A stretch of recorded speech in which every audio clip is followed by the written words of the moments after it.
Voici Tom et son collègue Michel.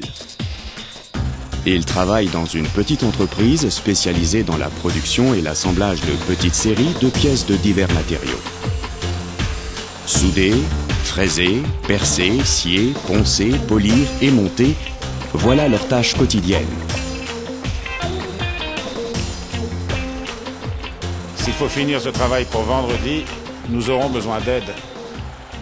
T'as raison. Que dirais-tu d'un robot comme assistant? Un robot? Oui, c'est ça. Pourquoi pas? Une sorte de robot industriel. Regarde l'industrie automobile. Eh bien, est-ce qu'on n'y utilise pas des robots pour toutes sortes de travaux? Oui, bien sûr. Mais chacun est conçu pour une tâche particulière. Et nous usinons des pièces toujours différentes. Et qui va reprogrammer le robot à chaque fois? Pas moi. J'ai pas envie de pianoter pendant des lustres avant qu'il ne se passe quelque chose. Écoute, il n'y a aucun souci. Programmer un robot n'est pas si difficile que ça. Nous lui montrons simplement ce qu'il doit faire. Regarde, imagine que voilà la pièce à fabriquer. Et voilà le robot. D'accord. Mais il est insensible, sourd, muet et aveugle. Oui, mais il est extrêmement précis. Maintenant, s'il doit percer des trous, je lui montre simplement la position, je lui montre là, là, là, et ici pour finir. Le robot note les coordonnées et répète la procédure, et c'est tout. Oh! Mais ce truc est dangereux. Il faut l'entourer d'une grille de protection. Mais non, il suffit de l'équiper d'un dispositif anti-collision. Hein? Il se rétracte alors lentement au moindre contact. Et si nous l'allégeons encore un peu, on ne risque rien, même en cas de collision. C'est sans danger. Pas mal.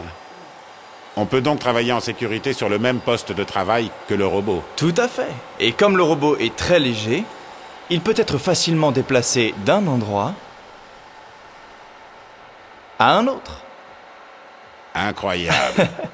Alors, on pourrait le transférer dans l'atelier et lui apprendre à charger une machine. Mais attends un peu, tout ça n'est pas assez précis pour identifier des pièces complexes. Pour simplifier la programmation, on pourrait équiper le robot d'une caméra ou d'un capteur 3D, afin qu'il puisse localiser la position exacte des pièces et les saisir une à une. Oui, naturellement. Et un jour, il obéira peut-être aux commandes vocales. Pourquoi pas? Mets un corps de pompe dans le chargeur. Hey!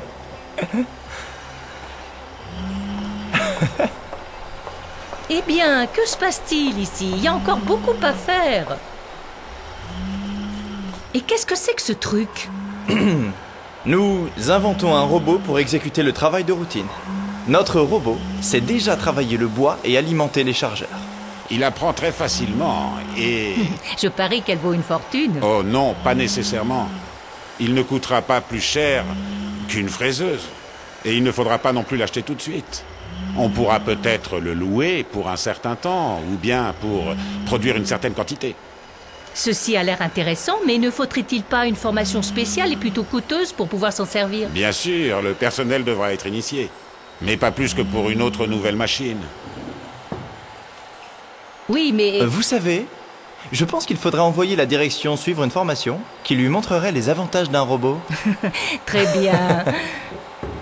Mais quels sont ses avantages? Il est multitâche? Absolument. Il suffit de brancher et produire. Peut-il servir à manipuler et usiner différents matériaux? Oui. Assembler des pièces? Ouais. Alimenter des machines? Je ne pense pas qu'il puisse percer, fraiser ou poncer. Je vois le robot comme un outil multifonctionnel et c'est à vous de décider comment l'utiliser. Elle a raison. Pour poncer, il faut un autre type de robot. Un robot capable d'appliquer avec précision des forces importantes.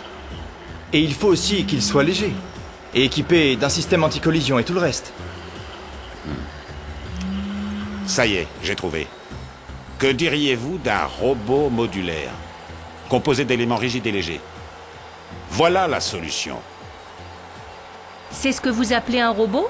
Oui, il est un peu particulier, mais son architecture parallèle lui donne la rigidité requise pour transmettre les forces nécessaires à une application, comme le ponçage. Mais le ponçage doit être d'une parfaite précision. Comment allez-vous gérer la programmation? C'est tout simple. Soit par apprentissage, soit pour plus de précision, on peut aussi éventuellement lui transmettre par réseau des données CAO. Ensuite, pour fixer la position exacte de la pièce, il suffit de positionner l'outil à quelques points de référence. Le robot compare alors les données CAO avec la pièce réelle et génère automatiquement le programme adéquat. Voilà.